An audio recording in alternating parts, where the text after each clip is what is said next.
A very, very warm welcome to the 90 kilogram rice challenge teachers event today. I'm Louisa Brown. I'm the Youth and Schools Officer with the Scotland-Malawi Partnership. So I'll be leading you through all of today's event and finding out all about how you could potentially run the rice challenge at your school today.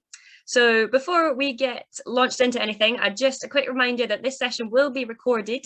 So you're welcome to have your video off if you'd prefer not to be recorded with your video, or do leave the event if it just doesn't feel right to have your name up there either.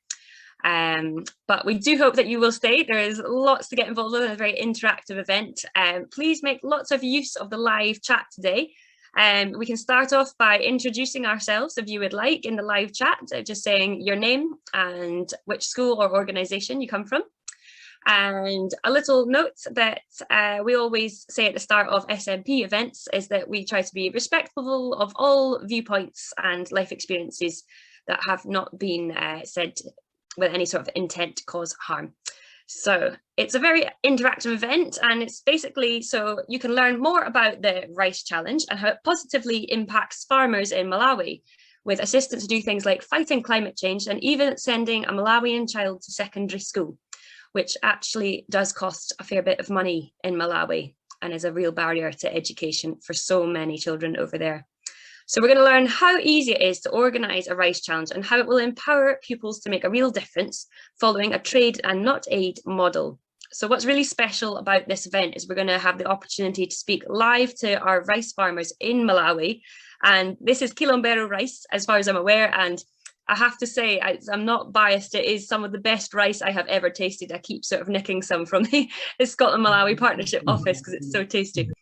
And we'll also hear from a teacher from Aberdeen who has completed not one, but 2 rice challenges and is very enthusiastic about the benefits for the school and pupils. So I'll do a quick run through of who we have speaking today. We have Howard Msukwa from Malawi and his colleagues from CASFA, which is a farmers association in Malawi. We have Jane Davidson from Bucksburn Academy. She's a teacher, the one that I just mentioned, who's run many rice challenges before. We have Mary Popple, chair of the JTS Fair Trade Enterprise. We've got Josh Brown from the One World Centre, and he's going to be talking about how this rice challenge fits with the curriculum, as it can very much support that in many ways. And last but not least, we have James Johnston from the Social Enterprise Academy, and he'll be talking about how he can support schools that are doing the challenge, including the awarding of certificates.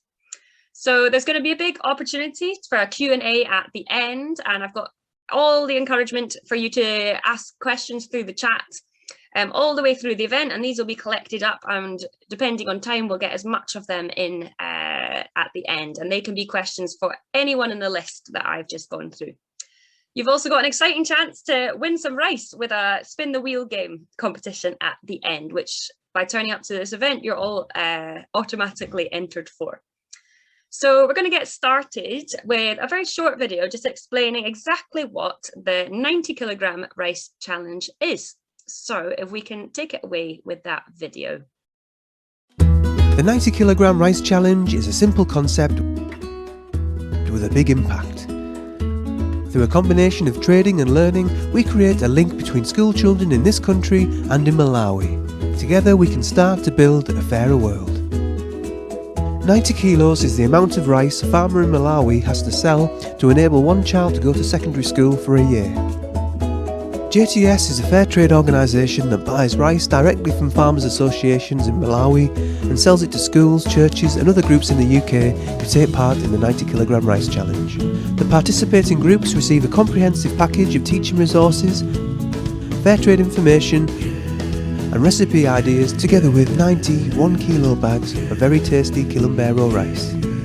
Children, parents and teachers in the UK learn about life in Malawi, and children, parents and teachers in Malawi experience the practical benefits of fair trade.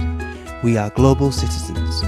To take part in the 90 kilogram rice challenge, you can either phone 0141 255 0901 or email nicola@jts.co.uk or order online at jts.co.uk/90kg rice challenge.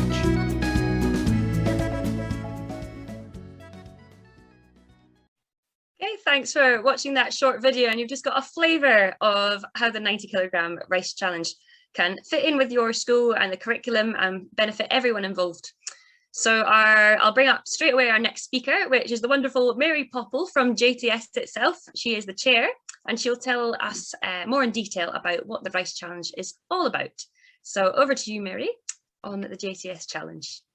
Hi there, everybody, and thank you for coming to this event to promote the JTS 90 kilogram rice challenge. We're running this in partnership with the One World Centre, the Scottish Malawi Partnership, and the Social Enterprise Academy. And the aim is to make you, the teachers of our children, more aware of how easy it is to take part in the 90 kilogram rice challenge and how worthwhile and important it is to do so. So thank you all for coming, and thank you for our partners for enabling this event, and particularly to Scottish Malawi Partnership for hosting us. Right, now I am going to share my screen, so let's see if this works.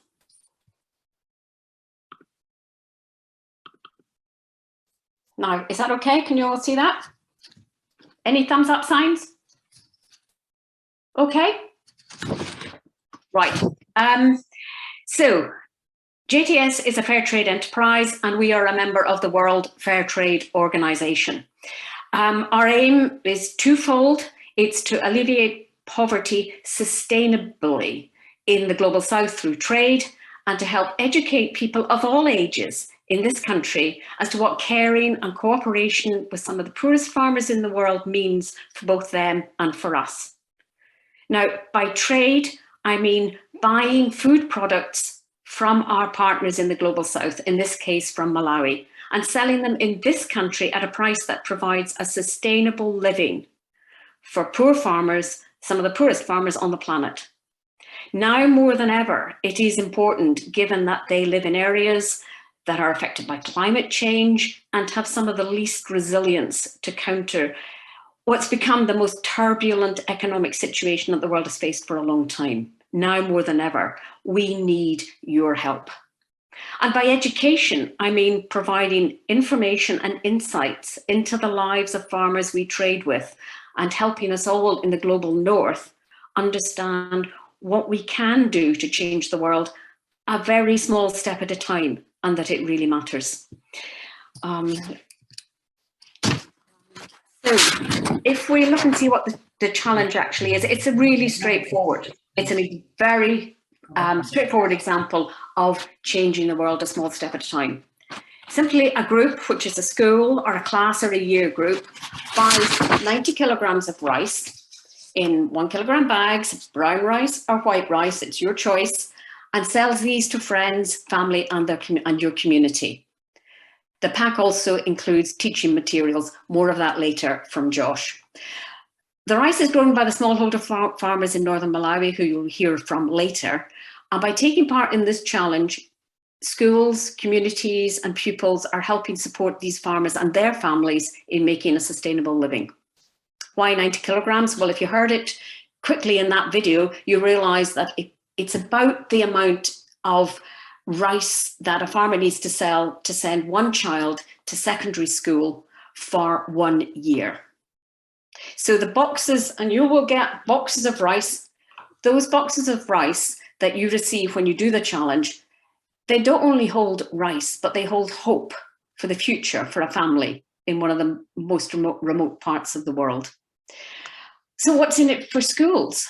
Well, the challenge can be used on all sorts of levels, from introducing primary schools to global issues, primary school pupils who won't have heard of global issues before, introducing them, to right up through the later years of secondary school, encouraging enterprise in business studies or understanding more in a geographical context.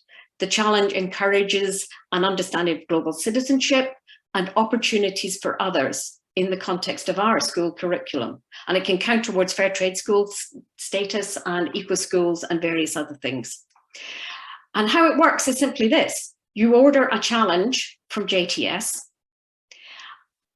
and that will come, attached with it will come the education pack that will be delivered to your school when you need it, when you want to take part, when it works for you and your bit of the curriculum.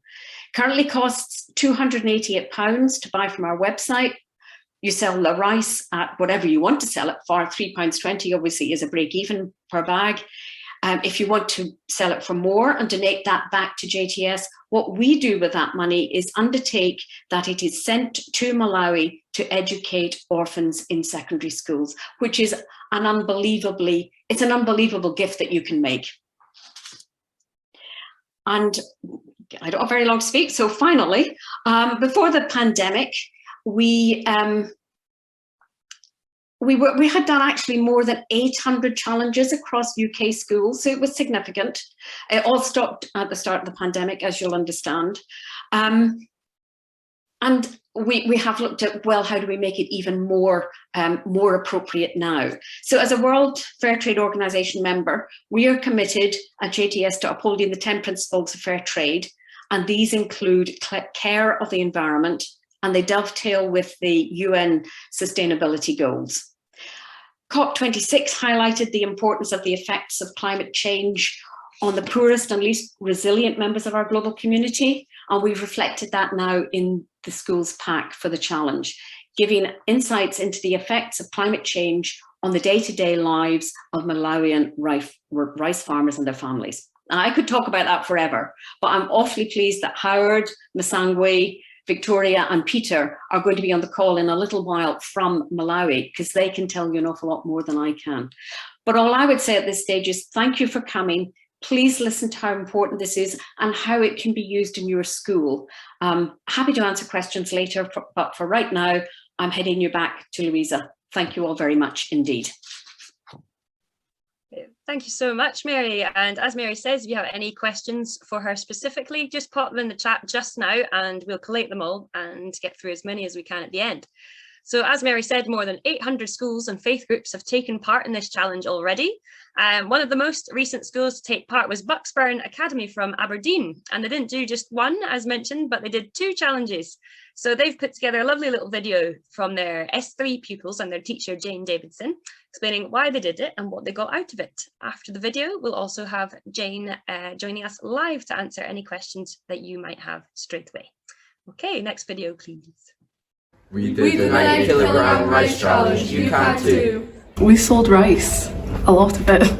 We have S3 interdisciplinary learning classes at the moment, and it's a brand new course that we've just started.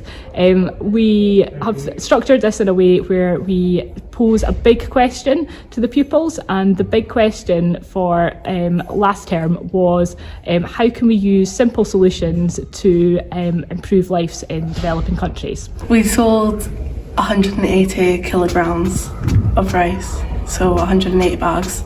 Doing that, we allowed 2 farmers to be able to send, they had the choice to send their kids to school for a year or to use the money in other ways.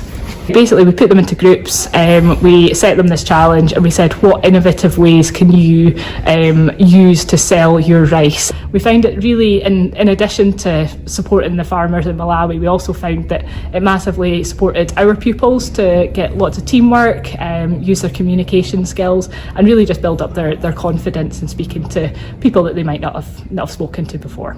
So did they take to it then? Sounds like they did. They totally did, yeah. I think they were really quite excited about it from the word go. I think when I first of all we bought the box of rice, and I thought I was able to actually just produce that bag of rice and say, look, this is what you guys will be selling. They were all wanting to look at it. They were all asking questions about why it had to be £3.20 because they were going, oh, that's really expensive. And once we persuaded them by using their prior learning, which didn't take too long, they felt like they were on a really good mission to go out there and go and persuade other people why they should part with their £3.20. We ran out really quickly. Yeah. We had sold within, I think it was a week. I think it was a week. The first 90 kilograms was gone. As soon as all the classes started, it was just gone. I think it's more the fact that there was 6 other classes doing this as well, and it wasn't just like 2.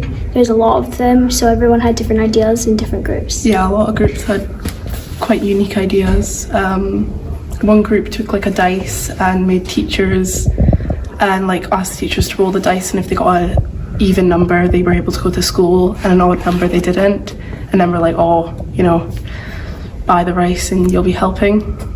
Well, I thought it was going to be quite hard at the start, but as we started getting into it and everything, I actually quite enjoyed it, and learned quite a bit about how persuasive I can be, and yeah, I quite enjoyed it. I thought it'd be like quite hard at the start, but like when I realised that I was selling the rice to the teacher, I was like, it was pretty fun bartering with them and selling the rice and seeing how much rice I could sell to them, and it was just a pretty fun experience. I think it is quite shocking that some places don't have the ability to have access to things that are quite necessary in life, because eventually they'll grow up and it'll be the same, it'll just keep happening. So we need to do more things like this. It was fairly straightforward. I think the things we had to think about were how do we handle the money aspect of things, because we didn't want to go and just give the pupils out 5 bags of rice without having money. So the main thing we had to look at was a receipt system where pupils could get a receipt from as soon as they had basically got a pledge from somebody that had said, we will buy a bag of rice from you. They had to get the money first, which again added to the challenge and added to the pupils having to have more persuasive skills and things like that as well. So that was a little bit tricky, and we did spend, I think we did it over a 2-week period. We said you had to have the rice sold in this 2-week period. So yeah, we found the resources that were available online and posted through with the rice with us to be really useful as well, just to give pupils some visuals of what the rice would look like, of how the rice could be sold, and also just why how this rice would benefit the people of Malawi as well.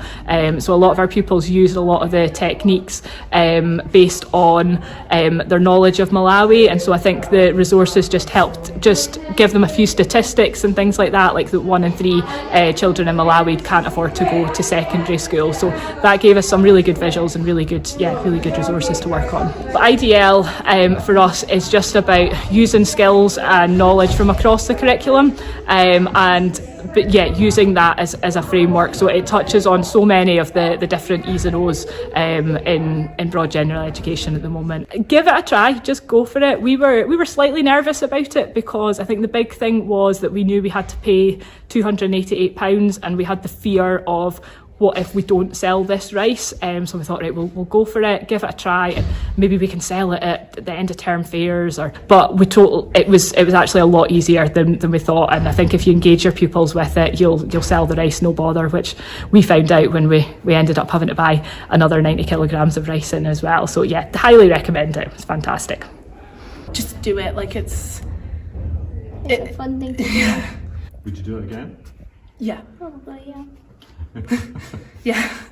I think the other schools should definitely do it, because it's quite an experience seeing how well you can barter with like other people. If you got an opportunity to do it, you should do it, because like you don't know how much like you're helping them, which is pretty good to realise that you're helping some other child and their family. Potentially like change a life or something like that, so it's a very good opportunity.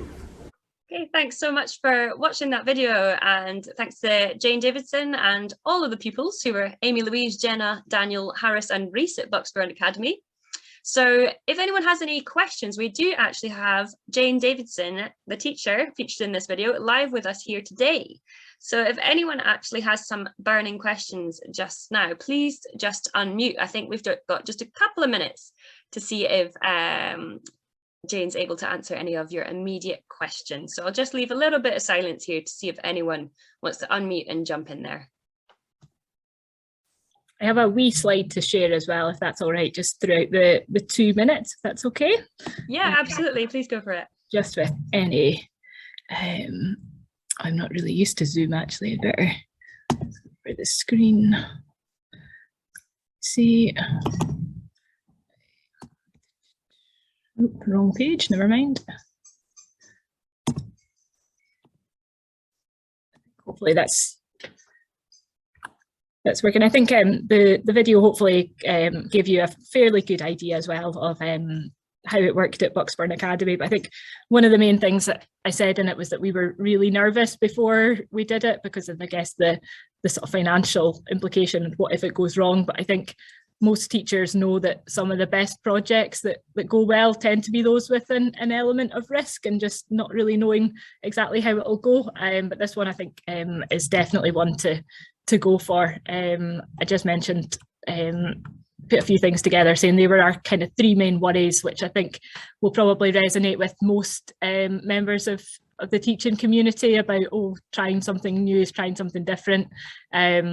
But yeah, the selling all the rice was no bother at all, I think, because we'd engaged with our communities, and we're quite a mixed catchment area in our school, and we actually found that more of the rice, when we had a quick look at the demographics, it was actually not necessarily the more affluent SIMDs that were selling the rice. It was actually in the sort of really local community where actually it wasn't the most affluent backgrounds as well. So it was really, I wouldn't put anything like your catchment area or anything off from trying this. And again, the handling of the money as well, I think my top tips would be definitely have some kind of receipt system, which took a little bit of preparing for time, but not too much. And another tip I would say that I maybe didn't mention is do over quite a contained period of time.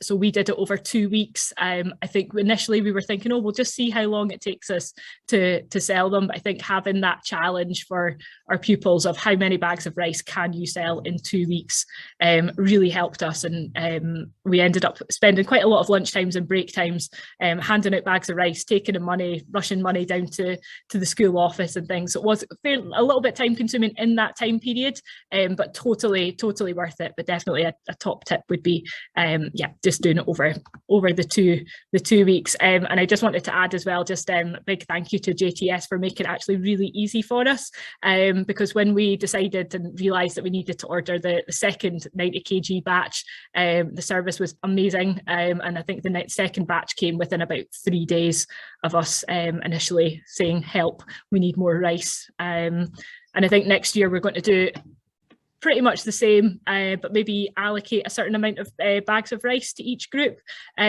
which will mean that I think more groups will be able to become engaged. Some of the pupils in there, one of them, Amy Louise, I think sold about 50 of the bags of rice. So I think which was incredible, but I think that meant that because some weren't quite so quick at selling the rice, they maybe the whole 180 had already been had been sold by the time they got there.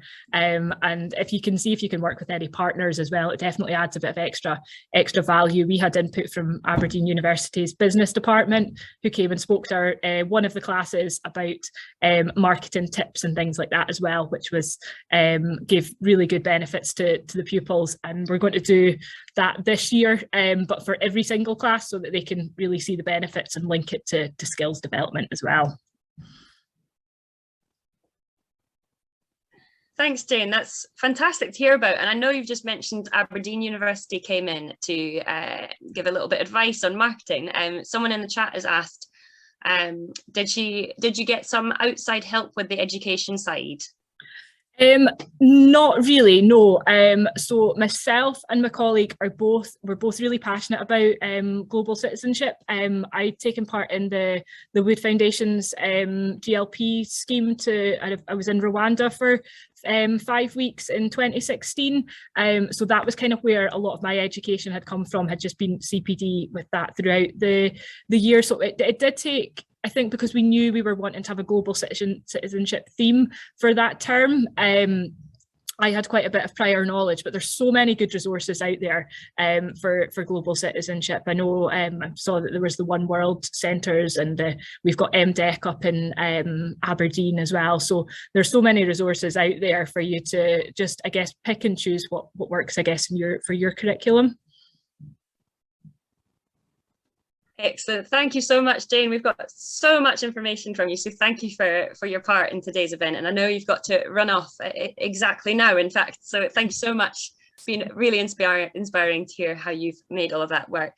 No, well, thank you very much. Thank you, Jane. So we might have all just seen in the chat that our lovely Malawian farmers have just experienced a power outage, and it's getting dark over in Malawi. So we're going to swiftly move on to northern Malawi and hope that we can get our live conversation. So we hopefully have our Malawian rice farmers, Masangwi Mangandale, Howard Msukwa, Victoria Zimba, and Peter Chiume from Kaswa Farmer Association in the Karunga district. So if you're all there, please do make yourself heard, and we'll hear them talk about the issues facing farmers and the importance of this challenge. I'm Peter Chiumya, a farmer from Karunga, Malawi. 90 kg is assisting us a lot.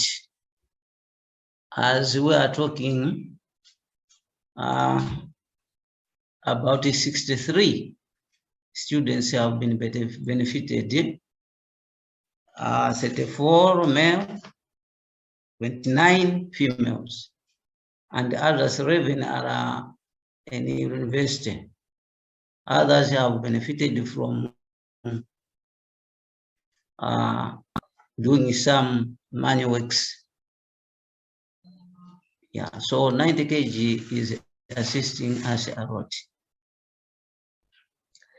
Hello, thanks. I'm Victoria Zimba, Kasfa, Karunga, Malawi.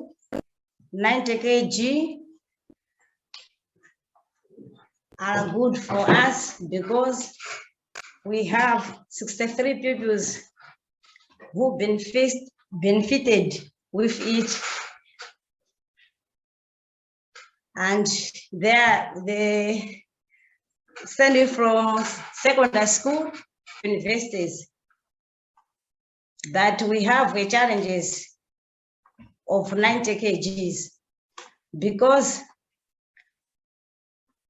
we use manual, that we want to use machine. We don't have a tilling machine, weeding machine, and because of climate change, it makes challenges to us to have enough money to send our children to school, to secondary school or to universities. In addition to that, I think the 90 kg is helping students in secondary schools. But some students that are very intelligent, that are going to universities, it is has come to our knowledge that some students fail to pay school fees at university level.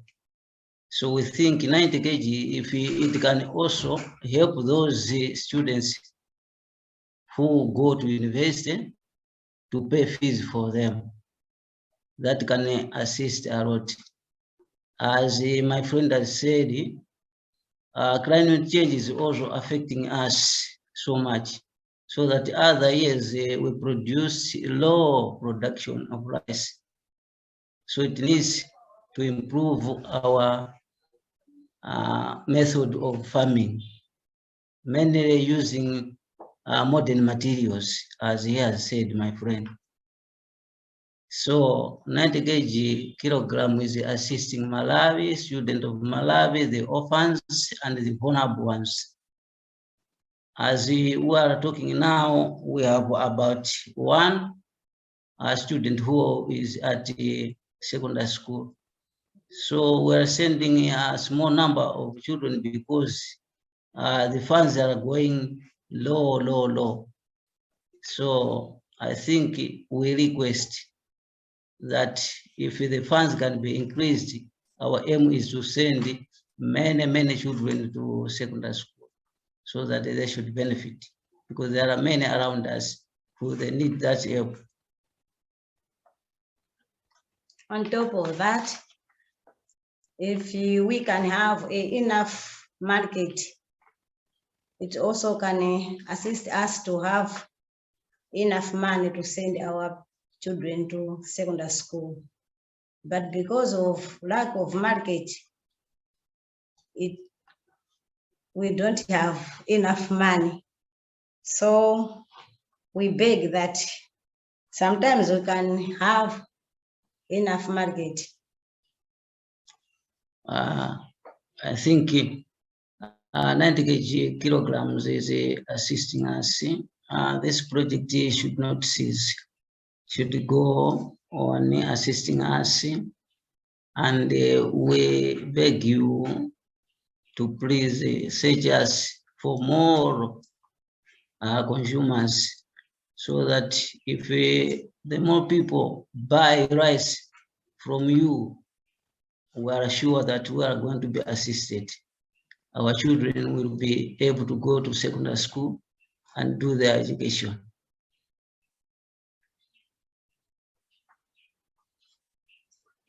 All right, Luisa, I think that's it from the farmers from Karunga.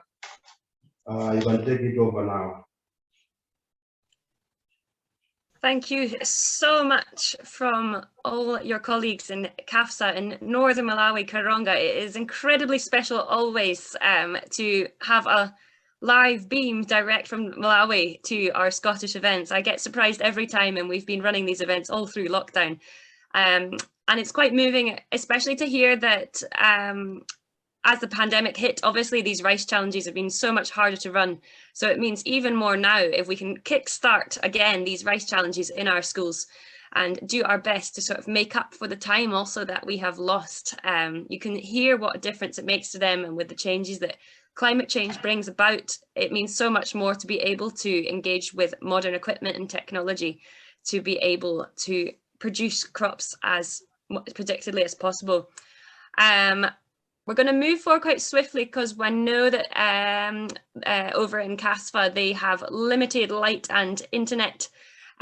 So if anyone has any questions for our panel over in CASFA, we will run to that right now. So you can put a question into the chat box here. We'll probably just have a couple of minutes for a Q&A. So please put into the chat box, or you're also welcome to put a hand up and a virtual or a real hand, and we can ask questions direct to the farmers just now before their internet and power runs out. We've got lots of nice comments so far in the chat. Some people have said it's a really moving explanation of why the 90 kilograms rice challenge matters, and a comment from Lynn says, thank you to both farmers, so inspiring to hear firsthand how what we do here can help you there. And so if anyone has any questions, now is a really good time whilst our rice farmers and the CASFA initiative still have power. Otherwise, you can keep putting questions into the chat box throughout the session, and if we still have our farmers online at the end, we will put them to the farmers then. So I'll just give it another moment to see if anyone has anything they'd like to ask direct to the farmers just now, and then we'll move on. Okay, I think we'll move on for just there, and I do hope that the power stays for all of you over in Malawi. Do keep thinking about questions and putting them in the chat box. It's a really unique experience to be able to ask anything direct to our farmers over there. It might be something more to do with climate change or the what they want to use the money for that they collect from the rice challenge. So we do actually have one just come in there from Lynn. So if you're still there, Ms. Sangui and your colleagues, we have someone asking a question from Lynn Rankin saying, to farmers, was it a big decision to send both boys and girls to secondary school? I say it was difficult for us to send the boys and girls to school, mainly orphans and vulnerable ones. But because of the project of 90 kgs, we are able to send girls and boys to school, mainly to secondary school. Yeah. Thanks so much. That's a really interesting answer. Absolutely. And the chat box remains open if anyone has anything more they want to ask on the back of this question. Do keep thinking about it, and we'll keep coming back to Masangwe and his colleagues as we move through the event. We'll move on and we'll have a little input from Josh Brown at One World Centre. So he's going to talk to us all about the relevance of the curriculum and introduce a sneak peek at some challenge resources that you can use with your school. Okay, thanks Louisa, and thanks everyone for being here today. It's been great to hear from everyone so far. We're a little short on time, so I'm going to whiz through this quite quickly, but our contact details are there if you'd like to get in touch afterwards. So I'm a global learning advisor at the One World Centre in Dundee. We are one of 5 development education centres, so wherever you're teaching in Scotland, there is a development education centre that covers your local authority. I think Jane earlier mentioned MDEC, or Aberdeen for a Fairer World. So yeah, wherever you are, there is a centre that covers your area. And we offer free professional learning and also advice on resources and kind of other ways of embedding global citizenship into the work that you're doing. Anyway, we're going to move along slightly. Global citizenship is kind of one of the pillars of learning for sustainability. I'm just kind of using the wordle here just to, you're probably all very familiar with this word cloud, but so much of what is on here is stuff that can be brought out through doing the challenge. So whether it's looking at social justice, respect, looking at children's rights, considering how children in Scotland can go to school, for example, whereas children in Malawi, they have to pay for school. And so yeah, there's so much that's already part of what you're doing and what children have an entitlement to learn that can fit in with the challenge.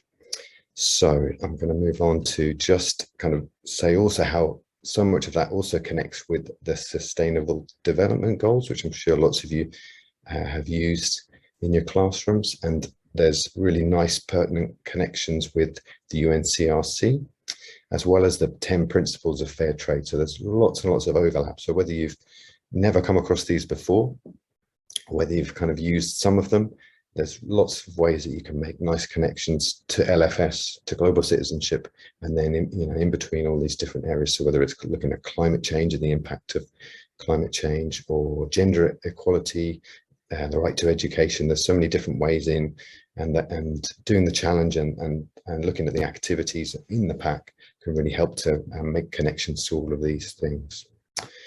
So as we've kind of mentioned global citizenship before, that's mentioned in the global goal number 4. It's part of target 4.7, specifically mentioned there. And this is kind of like just some information about the pack. So it kind of shows how you can bring out global citizenship and look at the skills that involves. But then also, as Mary, I think, mentioned earlier on, it can form part of a Fair Trade School Award as well.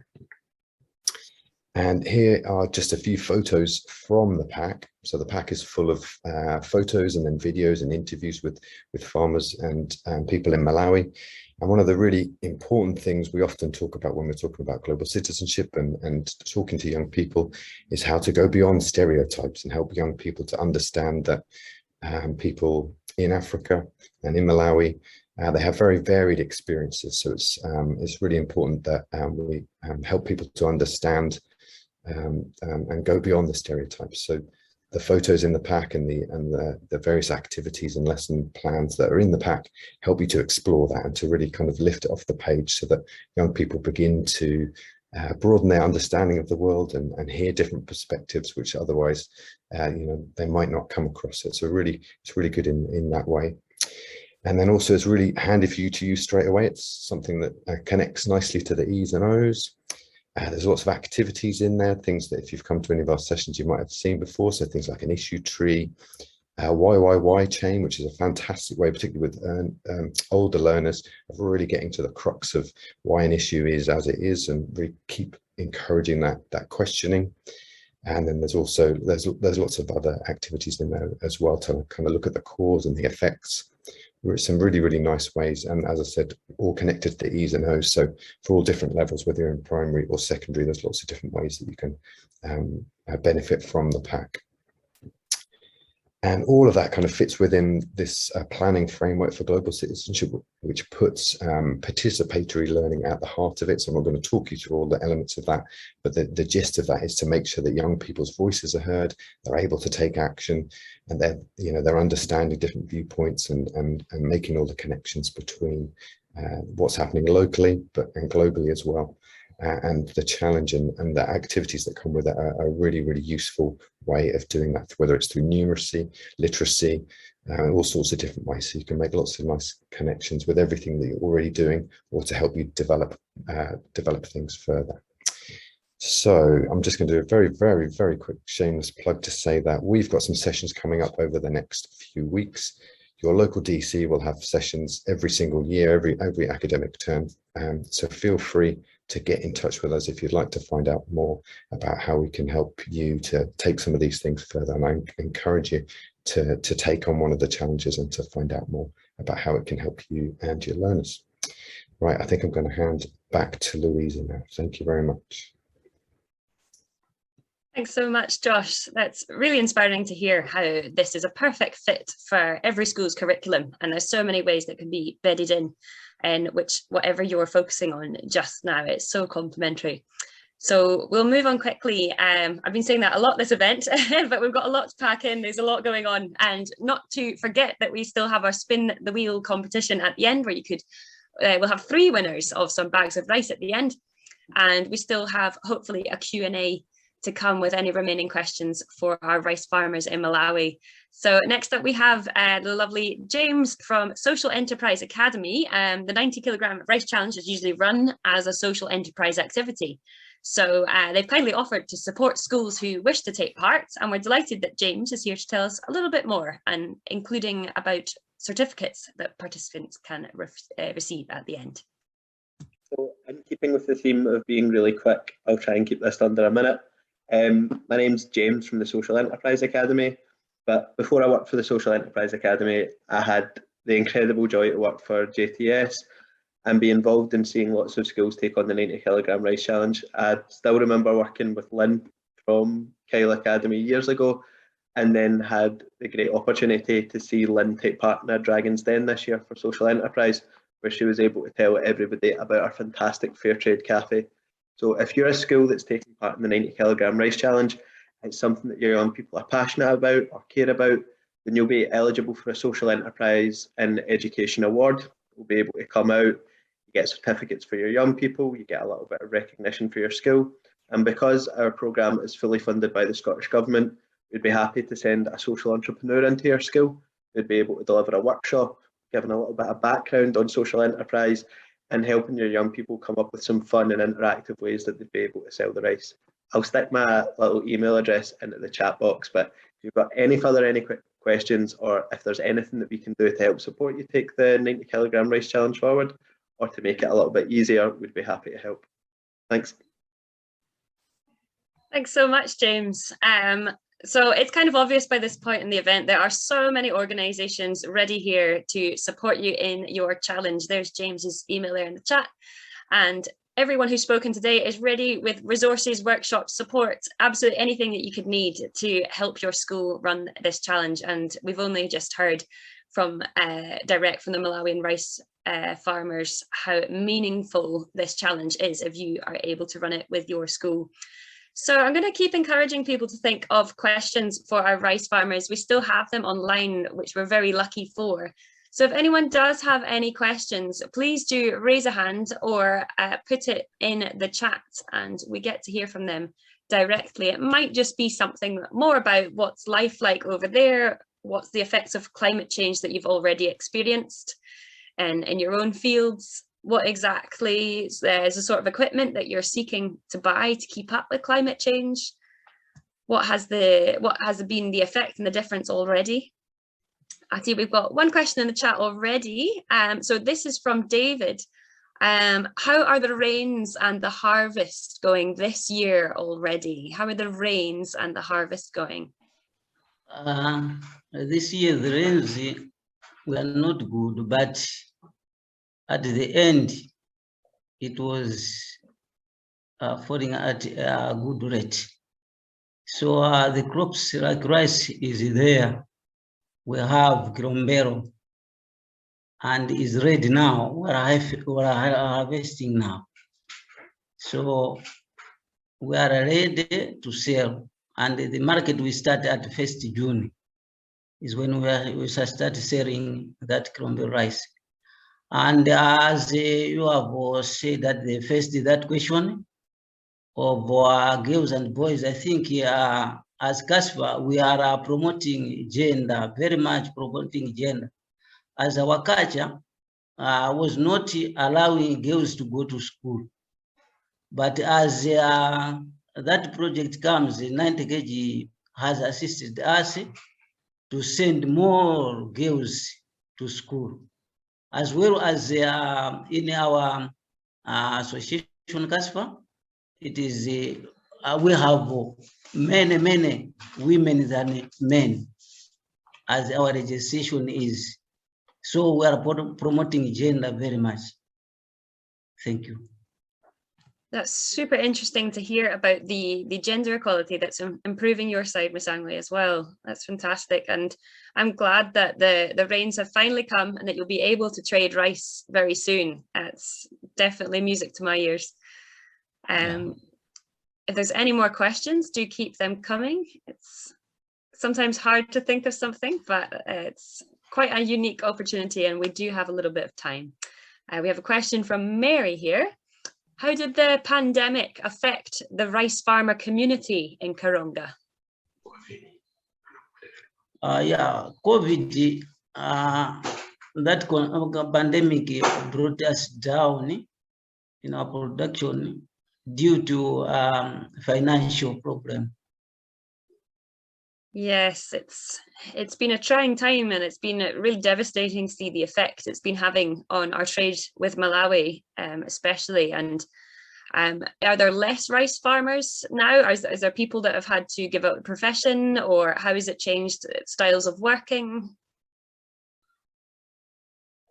But now, as came that immunization, so every farmer has been immunized. Yeah, so at least the pandemic is at a better stage. And we farmers, we are now working hard in our farms. Yes, let's hope it is all uphill from here. We're very much hoping for the same too in Scotland. We have another comment from Lynn Rankin. She says it's very encouraging to hear from farmers that you are learning as well, due to the help of the Kilombero Rice Challenge. And you mentioned university level education. How many bags a year would that level need? And that's maybe a question for JTS as well. I'm not sure if Mary or Angus might want to jump in there too if Miss Angway doesn't have the answer. So the question was, how many bags a year would be needed to send a young person to university? We can say we are using gauges. If we can sell about 4,000 kgs, that can be enough for a student to be sent to university. Yeah. Some quick calculations there, Miss Angway. Thank you. Oh. Thank you very much. In bags. 150. All right, but we don't know how much you sell the 90 kgs. How much is a kg for the 90 kg? But for someone, for the whole year in Malawi, for the whole year, we spent around $410 US. So we need around for school fees only, the tuition fees only. We need around $410 US. That's enough to send a child to a university, a public university school. But for the private ones, they are a bit expensive. The cheapest are around $600 US. So I don't know how many 90 kgs do we need to produce $600 US? How many 90 kgs do we need to produce $410 US? That's really good information, actually. We can all go away and get our calculators out and figure out that amount of money, but it would be absolutely amazing to be able to not only support a child through secondary education, but also onto university. That's really fantastic. Thank you so much. So, yes, Mary. Could I come in there briefly and to say that through the donations that people give at the same time as the 90 kilogram challenge, we have now, I think, sent somebody our CASFA has chosen somebody and they've gone to university with those proceeds. So it's not impossible. And we would be delighted to be expanding the whole, what can be done for education, but it does demand us kickstarting the 90 kilogram challenge again in this country. And indeed, not just the 90 kilogram challenge, but people buying rice. The more rice that is bought, the more that farmers like Peter, like Victoria, can spend on what they think is right for them. And that is so important. So it all wraps together, and it's great to hear what Peter and Victoria and Masangwi are saying about sending people to university. It would be brilliant to improve that. So thank you.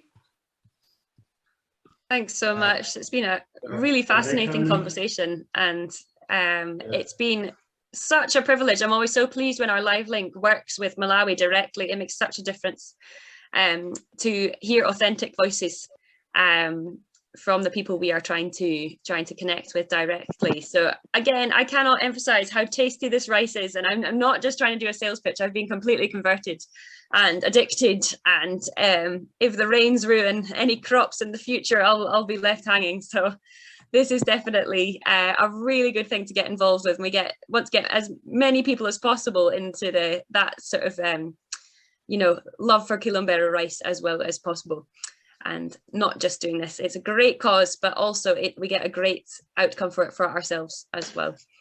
So what we're going to do now is we're going to have a final few thoughts from the Chief Executive of the Scotland-Malawi Partnership. And after that, we're going to do a quick spin the wheel activity. So if you can hang on just a few minutes after the o'clock, you can find out if you have been the lucky winner of a bag of rice. And there's 3 winners, so you've got a very good chance of winning something. So I'll pass over to David for just a couple of minutes from the Scotland-Malawi Partnership. Thanks very much, Louisa. And I will be brief because I don't want to stand between you and your chance to win some of the fantastic rice through the Wheel of Fortune that Louisa will take us through in a moment. 3 just very quick closing thoughts from me. I suppose my reflections on working with JTS quite a number of years. I mean, I'm really excited that I think it's a brilliant collaboration. It's a collaboration between brilliant, inspiring Malawian farmers and communities and the Farming Association in Malawi. A collaboration with JTS here. And this evening with the One World Centre and the Social Enterprise Academy as well. And I really welcome that collaboration. It's what our network is all about at its heart. But secondly, I suppose the thing that excites me about it is the ability that it has to inspire and engage young people in Scotland and to connect them, through their curriculum too, as Josh was saying, to the sustainable development goals and to development and the partnership with Malawi in meaningful and tangible and appropriate ways. And I suppose the third thing for me, and we're always banging on in the bilateral relationship about the fact that it's not charity, it's not this sort of one-way flow of aid from the grateful, from the generous to the sort of gratefully received, but rather it's a dignified two-way partnership. And for me, that's at the very core of this. As an educational piece of work, it's a dignified project. It's recognizing this extremely high quality, as Louisa said, product that is exported from Malawi. It's about enjoying that product, and also in the digital era. And it's wonderful to be able to hear live from Karunga this evening. But the digital era always still lacks something. And for me, there's a wonderful physicality about a bag of rice, grains of rice that have been grown in a skilled and loving way in Malawi, that have traveled 5,000 miles and are enjoyed here in Scotland. It's a fantastic experience, and I suppose it's the bilateral relationship made manifest, those many decades of friendship and cooperation and human solidarity. I think it's very exciting, and I really hope that you get involved. But back to Louisa now for the Wheel of Fortune. I think, Louisa, back to you. Thanks so much, David. And I do hope you are all very much persuaded that there is nothing better to do with your school, your class, your group this term, next year, whenever you can fit it in, because it's only complementary to the curriculum and yourselves and rice farmers over in Malawi. So without further ado, let's find out who has won some rice. So Craig, I think you are in charge of spin the wheel. So we have this fantastic piece of equipment online that we've been using throughout the pandemic. And we're going to have 3 winners, and all of your names have been entered in there, everyone who's signed up on the Eventbrite. So let's give it a spin and see who's won our first bag of rice.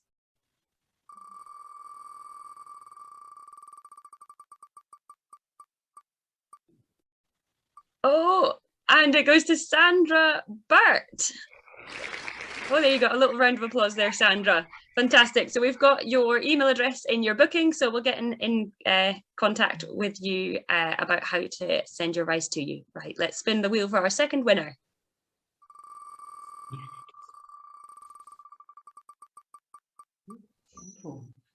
Oh, Julie Wallace. I was waiting for it to move there. Fantastic. Congratulations to Julie Wallace. Again, we'll be in touch with you to figure out how to send your rice to you, and I do hope that you take part. And a final spin for our last winner.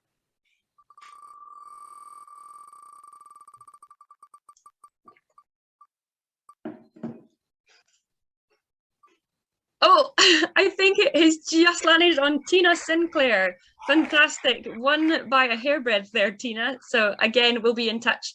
So congratulations to all our winners today. Everyone that was not a winner and attended, I hope you are equally inspired to be part of the JTS Rice Challenge. It couldn't be more empowering to so many people that take part.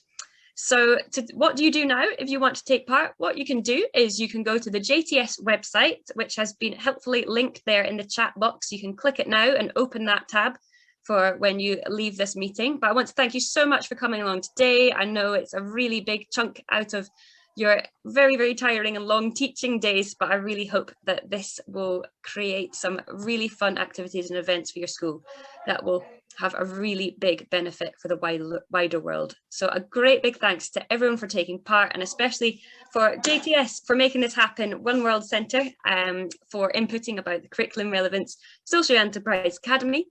And also it was myself, Louisa Brown from the Scotland-Malawi Partnership, and David speaking to you as well today. So get in touch with us too if you'd like any more information. Okay, thanks so much, and good evening to you all.